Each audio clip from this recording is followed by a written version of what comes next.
forward. Our Boomtown series continues tonight with all new stories looking at growth and the impact it is having on Spokane, Washington's second largest city. Tonight we focus on downtown Spokane's future and look into the challenges and opportunities the next 5 years will bring. KREM 2's Kyle Simchuk brings us more tonight.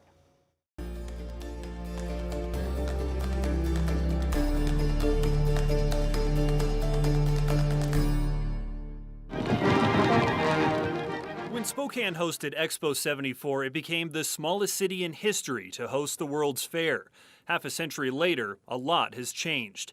Take Riverfront Park, for example. 7 years ago, you didn't see ice skaters near City Hall or a light show under the pavilion. Across the river, athletes now compete inside the podium, and across the street, a brand new stadium now hosts high school sports and soon Spokane's new professional soccer team. I've lived in Spokane since 4th of July 1989, and boy, I can tell you some funny stories. Marianne Bornhoft is a local realtor and one of the few female developers in Spokane. She's invested in downtown's future. If you look at any successful city all across the United States, look at what they have and what they offer. They offer a destination. They offer people a reason to go downtown. So what's your reason? Is it the shopping? Is it the nightlife? How about tourist attractions? Every year there should be something new and small, actionable items that the city can count on to bring the tourists to Spokane and to keep the people who live here, keep them going downtown. The next big attraction could be a zip line under the Monroe Street Bridge. However, Bornhoft says it doesn't take millions of dollars to create a buzz. You look at the garbage goat, for example. I mean, it has its own meme.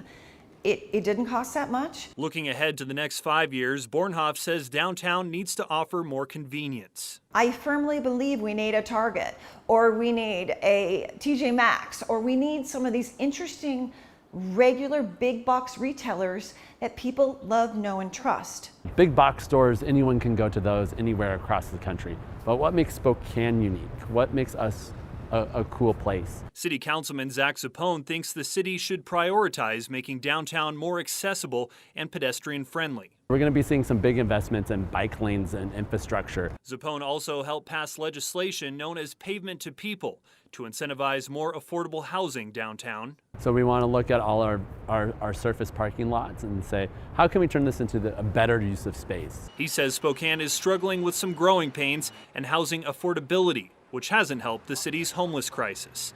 Downtown Spokane cannot thrive if people feel unsafe. I think it would be deaf to not acknowledge some of our challenges downtown. And I personally have experienced that with my car getting broken into. According to data from Spokane Police, violent crimes increased nearly 29% last year in the downtown core compared to 2022.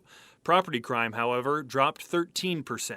How do we make people feel safe downtown? The Downtown Spokane Partnership launched a pilot program a few months ago. I think it would definitely make me feel more comfortable, especially being alone down here. If you were shopping last holiday season, you may have noticed more security officers and downtown ambassadors. They go downtown and they check out what's happening right now. I think they're going to be pretty surprised. In 3 months, Spokane will celebrate the 50th anniversary of Expo 74. Bornhoft says it's the spark downtown needs. Now is the time to rediscover downtown Spokane. It's a great place to be. In Spokane, Kyle Simchuk, KREM 2 News.